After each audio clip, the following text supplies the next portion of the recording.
¿Qué tal? Nosotros somos tres cinéfilos y en esta ocasión les vamos a hablar de la película El Castillo de Cristal. Rich city folk live in fancy apartments, but their air is so polluted they can't even see the stars. El Castillo de Cristal es una película del 2017 dirigida por Destin Creighton con las actuaciones de Brie Larson, Naomi Watts y Woody Harrelson. Una película que es una adaptación biográfica de un bestseller, una película interesante que nos habla sobre una familia y la trayectoria que tiene toda esta familia a lo largo de los años.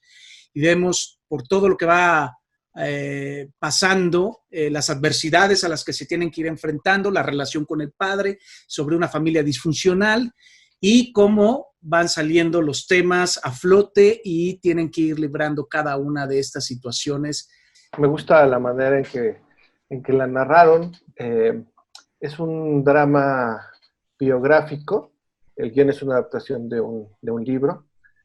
Es una película de bajo presupuesto para Estados Unidos. Es una película que costó $9 millones y que tuvo una recaudación mundial de $27 millones. O sea que desde mi punto de vista no le fue nada mal. Para Estados Unidos, pues sí debe haber sido tanto una película de bajo presupuesto, tanto como una recaudación baja. Para mí, Woody Harrelson hace una gran actuación, una actuación muy convincente. Es un papá que dirige una familia disfuncional al lado de una mujer que también, de una forma, con una agresividad pacífica, pues también viene siendo disfuncional, y que de alguna forma educan de una manera no tradicional a sus hijos, llevándolos a tener vivencias que una familia regular no tendría. Van dando ese giro de tuerca con los cambios de tiempo en la que van ubicando la historia. Son como dos narrativas diferentes, el presente y el pasado.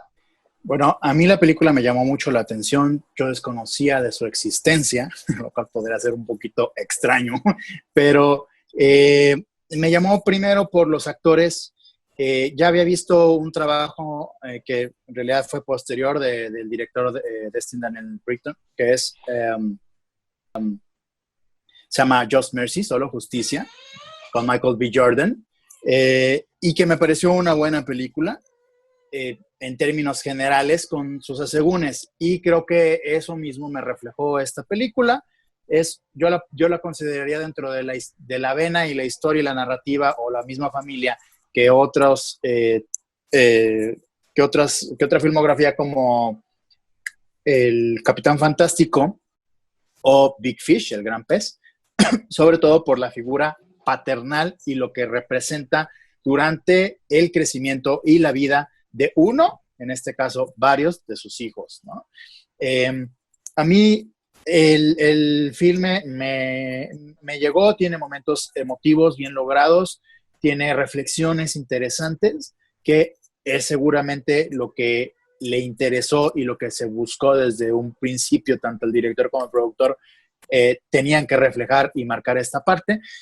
Y sí hay ciertos aspectos en los que pudiera entrar cierta duda, pero incluso siento que no solo conocer la historia real o de dónde viene, sino también ponerse en los zapatos del personaje que los está narrando o de la escritora de este libro, que es la misma Jeanette, que da su experiencia de vida, como para ver por qué él o por qué ella se veían de una manera y otra.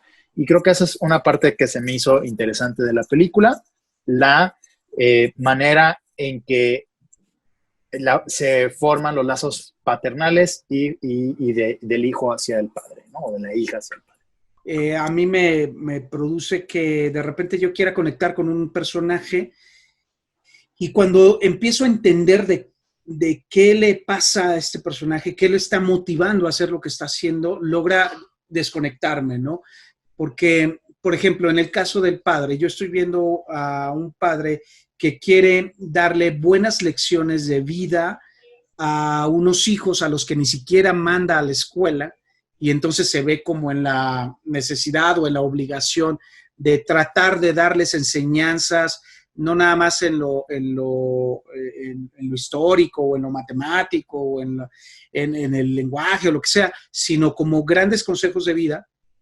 Pero al mismo tiempo estoy viendo un padre que los descuida, un padre que abusa mental, psicológicamente de ellos en muchos aspectos porque no era una mala persona, sin embargo logra cometer muchos abusos hacia sus hijos y entonces hace que yo me desconecte, ¿no? de este personaje. Y lo mismo me sucede con la contraparte, cuando quiero conectar con lo que están sintiendo hacia un padre, de parte de los hijos hacia su padre, cuando quiero conectar con las emociones que están sintiendo, los personajes me desconectan porque de cambios de buenas a primeras, pues entonces ya lo superaron y ya no sienten nada. Y yo me quedo con la sensación de, ¡ay, espérame! Si yo apenas estaba empezando a sentir lo que tú sentías, ¿no?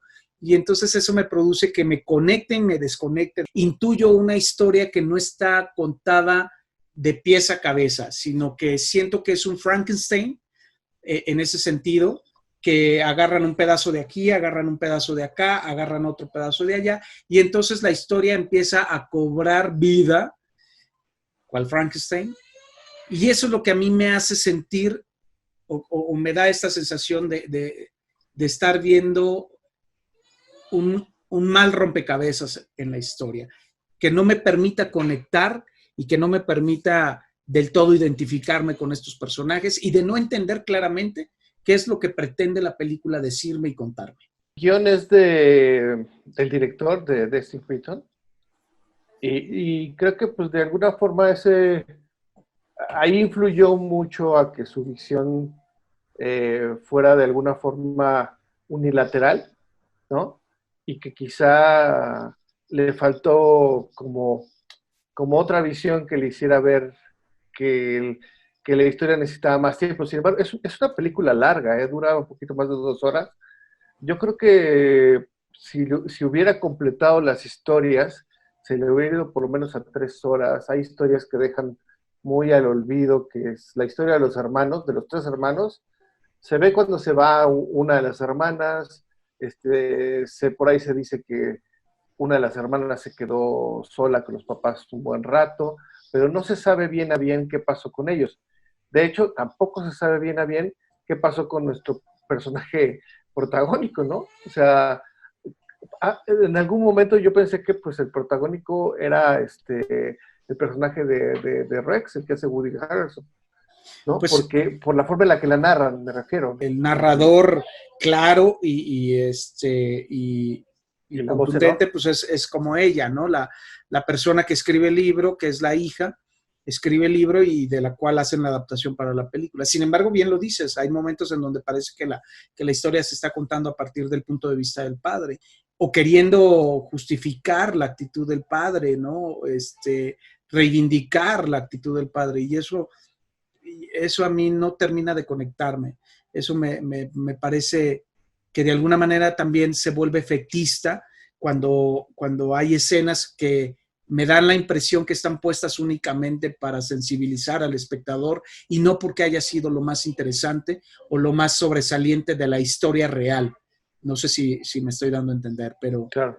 Pero me parece en ese sentido efectista la visión de, no sé si del director o de los productores o de la edición final o no sé de quién, pero lo resumo hablando como de la película. La película me parece efectista emocionalmente. Yo creo que era el propósito desde un inicio, motivarte y moverte hacia allá. Como se conoce comúnmente, es un Oscar bait, que buscaban ciertas nominaciones, ciertas consideraciones por parte de la academia que no funcionaron. Sin embargo, yo sí rescato las actuaciones hasta donde están o hasta donde se puede, son afortunadas, tanto de Naomi Watts como de Woody Harrelson como de Brie Larson. Brie Larson venía de ganar ya un Oscar y los otros 2 actores pues sabemos que son reconocidos y probados, ¿no? Tiene otros aciertos. Creo que el casting es muy acertado, porque si tú los comparas con los personajes reales, sí te evocan a esto. Y también esta parte en donde vemos crecer a los niños, y los niños realmente se parecen de chiquitos a más grandes, a adolescentes, a adultos. donde creo que tiene un cierto desatino, que es cuando empieza a contarte la historia de va y viene entre presente y futuro, es que no envejece lo suficiente a los padres de cuando los veías de jóvenes, y es donde llega a poderte confundir o a desapegarte un poco esta sensación de verlos no solo más viejos, sino de alguna manera más desgastados sobre el mismo personaje que estabas viendo de un inicio, que hubiera quizá hecho un poquito más de clic con el público en ese sentido. No, y que no hay conexiones de tiempo y espacio, ¿no? De repente es muy fortuito cómo llegan los papás a meterse a vivir a un edificio y nunca entiendes cómo llegaron a Nueva York, siendo que estaban en un pueblito en Wyoming o no recuerdo el lugar, o Kansas, creo. Y cómo fue que los alcanzaron, por ahí se menciona. Creo que hay muchas inconexiones dentro de la historia. Efectivamente, se otorgan demasiadas licencias a la historia, insisto, con el afán de lograr un efecto emocional en el espectador, en lo que resulta una película que no es consecuente, una película donde te plantean unas cosas y no continúa planteándote la consecuencia de, sino que, como decía hace un momento, brincan de una cosa a otra. Lo hacen muy bien porque son unos grandes actores todos, pero yo creo que incluso ellos se quedan a la mitad.